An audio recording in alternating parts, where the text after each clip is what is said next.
Assalamualaikum warahmatullahi wabarakatuh. Kembali lagi di Review Channel tentunya, dan sekarang kita akan sedikit ngebahas nih terkait dengan Kemenpan RB nomor 11 tahun 2024 yang baru saja dikeluarkan ya pada tanggal 11 Januari tahun 2024 kemarin gitu ya, yaitu tentang jabatan pelaksana aparatur sipil negara, yang dimana pada video kemarin sebelumnya itu saya pernah membuat analisis yang juga berkaitan dengan Kemenpan RB nomor 636 gitu ya tahun 2023 ya, terkait dengan jabatan pelaksana ataupun nomenklatur jabatan aparatur sipil negara ya. Nah, ini ada yang terbarunya di Kemenpan RB nomor 11 tahun 2024 ya, tentang jabatan pelaksana, dan bakalan kita lihat gitu ya isinya seperti apa. Kita scroll ke bawah. Nah, di sini dicanangkan bahwa keputusan Menteri ya Pemberdayaan Aparatur Sipil Negara nomor 656 tahun 2023 tentang jabatan pelaksana pegawai negeri sipil di lingkungan instansi pemerintah sudah tidak sesuai dengan perkembangan sehingga perlu diganti. Nah, ini sempat kita bahas juga terkait dengan nomenklatur ataupun Kemenpan RB nomor 656 tahun 2023 ini ya di video sebelumnya gitu ya. Dan sekarang diganti katanya dengan Kemenpan RB nomor 11 tahun 2024. Kemudian di bawahnya bahwa berdasarkan pertimbangan sebagai makna dimaksud ya, perlu penetapan keputusan Menteri tentang nomenklatur jabatan pelaksana aparatur sipil negara di lingkungan instansi pemerintah ya. Jadi ini betul mengganti Kemenpan RB nomor 656 ya tahun 2023, di mana kemarin itu ya kalau kita bahas ada 3 jabatan umum atau generik ya, kayak misalkan klerek, operator, teknisi. Nah, apakah di sini juga masih bunyi hal tersebut? Kita bakalan lihat. Kita scroll ke bawah. Ya ini dia. Betul, masih ada ataupun dicantumkan kembali gitu ya, bahwa jabatan pelaksana itu terdiri dari jabatan klerek, operator, dan juga teknisi. Kemudian menerapkan nomenklatur jabatan pelaksana, katanya di nomor 2-nya ini, jenis jabatan pelaksana yang dapat diisi dari pegawai negeri sipil atau pegawai pemerintah dengan perjanjian kerja sebagaimana tercantum dalam lampiran yang merupakan bagian tidak terpisahkan dari keputusan Menteri ini. Jadi di bawahnya ini ada nomenklatur jabatan pelaksana ya, yang sepertinya gitu ya ini teknis dan juga generik gitu ya. Dan yang generiknya ini sudah ditetapkan di atas yaitu klerek, operator, dan juga teknisi. Nah, ini apakah dengan Kemenpan RB ini bisa mengakomodir gitu ya? Apakah ada jabatan-jabatan yang bisa diisi dengan atau oleh lulusan SLTA ataupun SMA sederajat seperti itu ya? Kita bakalan ngecek. Kita bakalan scroll ke bawah ya. Ya, ini dia untuk klasifikasi klerek ataupun klasifikasi jabatan klerek gitu ya. Daftar nomenklatur jabatan pelaksana aparatur sipil negara di lingkungan instansi pemerintah gitu ya. Untuk nomenklaturnya sendiri, dia jabatannya di penelaah teknis kebijakan, pengolah data dan informasi, pengadministrasi perkantoran. Nah, ini betul. Jadi untuk Kemenpan RB nomor 656 yang kemarin kita bahas itu masih menjadi acuan gitu ya, mengenai jabatan-jabatan pelaksana yang sifatnya generik gitu ya. Jadi nanti untuk pelaksana ataupun penelaah teknis kebijakan ini kualifikasinya atau diisi oleh S1 gitu ya. Jadi dia berdasarkan dengan jenjang pendidikan gitu ya. Jadi nanti tuh kayak misalkan ada yang umum-umum jabatannya seperti analis ataupun penelaah apa gitu ya, akan disamakan gitu ya ke penelaah teknis kebijakan gitu ya. Kemudian untuk pengolah data dan informasi, dan ini juga seperti yang sudah kita analisis kemarin gitu ya.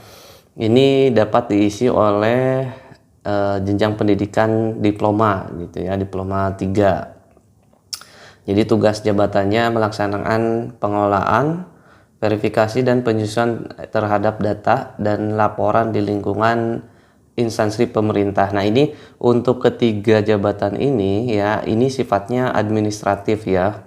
Kemarin kita juga udah bahas bahwa untuk clerk ini sifatnya administratif, atau lebih gampangnya ini mereka itu bekerja di dalam kantor gitu ya. Nah, jadi ada clerk, operator, sama teknisinya. Untuk clerk ini isinya ada 3, yaitu penelaah teknis kebijakan, pengolah data informasi, pengadministrasi perkantoran. Nah, ini sebetulnya yang di clerk ini ya, ada 3 jabatan ini gitu ya, untuk mengakomodir jabatan sesuai dengan jenjang pendidikannya gitu. Ada SLTA, diploma, dan juga S1. Nah, ini diplomanya diploma 3 ya. Saya kira tadinya diploma 4 juga masuk ke pengolah data dan informasi. Ternyata ini mengakomodir di diploma 3 gitu ya. Nah, untuk diploma 2 dan 1 ini kemungkinannya sama masuk ke SLTA sederajat ini ya.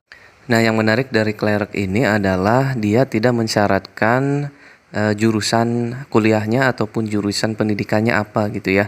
Mudah-mudahan ini bisa dijabat oleh ataupun dari jenjang pendidikan apapun gitu ya. Dan kemudian untuk SLTA sendiri gitu ya, selain dia di administrasi perkantoran, dia bisa juga di pelayanan publik gitu ya, atau sekarang mungkin di pemerintahan ada namanya PPID gitu ya, untuk pendokumentasian publikasi gitu ya, atau memang benar-benar untuk di pelayanan publiknya gitu ya, seperti CS ataupun customer service-nya gitu ya. Kemudian di samping kirinya instansi teknis. Nah, ini untuk instansi teknis ya, kemarin juga sudah kita bahas bahwa ada beberapa jabatan yang hanya khusus di kementerian tertentu atau lembaga tertentu gitu ya.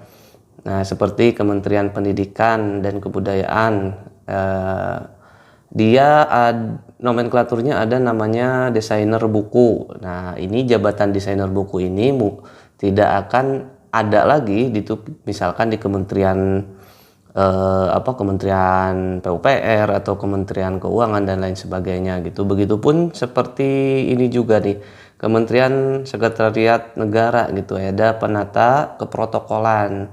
Jadi selain dari instansi Kementerian Sekretariat Negara ini tidak ada jabatan pranata keprotokolan seperti itu. Jadi ini jabatan teknisnya ya, yang sudah diusulkan oleh kementerian atau instansi tersebut, instansi teknis tersebut gitu ya. Tentunya melalui Menpan RB. Jadi kalau nggak disetujui sama Menpan RB, dia ya tidak disetujui di nomenklatur yang ini gitu ya. Nah, kemudian untuk ke sebelah kanannya ya, untuk kedudukan jabatan ya, ini untuk instansi pemerintah tentunya.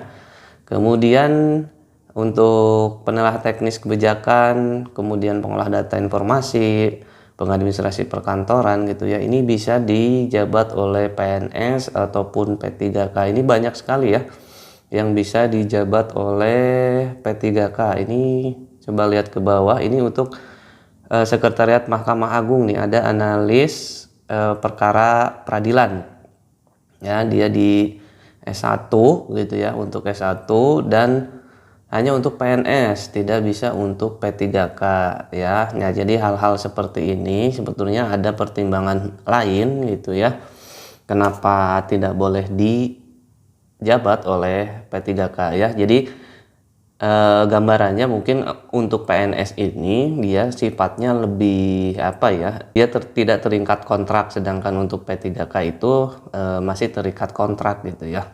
Nah, ini seperti di Kejaksaan Agung juga ada pengelola penanganan perkara gitu ya. Ini untuk teknisnya, instansi teknisnya dan juga nomenklatur khususnya gitu ya. Dia diisi oleh D3. dia hanya diisi oleh PNS ya. Untuk P3K-nya belum bisa gitu ya, dan tanggung jawabnya dia melakukan kegiatan penyiapan bahan dan pengelola administrasi penanganan perkara di bidang pidana. Jadi betul, ini kan administrasi ataupun dokumen-dokumen rahasia yang sekiranya mungkin akan disimpan lama gitu ya, mungkin bisa 5 tahun, 7 tahun, 10 tahun, dan mungkin dirasa bahwa P3K ini kan dia paling lama cuma 5 tahun gitu ya, nanti kalaupun diperpanjang juga gitu ya. Jadi ada sistem putus kontraknya dulu gitu ya.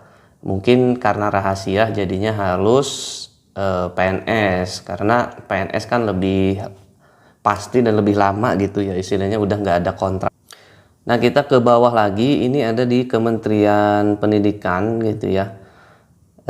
Untuk teknis ataupun jabatan khususnya, dia ada Polisi Khusus Cagar Budaya. Nah, ini bisa diduduki oleh SLTA, SMK ataupun sederajat gitu ya. Jadi dia bisa PNS ataupun P3K. Nah, dan kemudian untuk juru pelihara cagar budaya juga nih. Ini untuk SMP ini. SMP sederajat, dia bisa diduduki oleh P3K.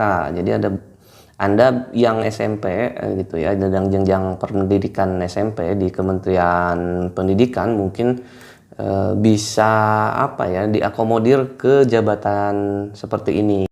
Nah, ini juga ada jabatan untuk SD sederajat gitu ya.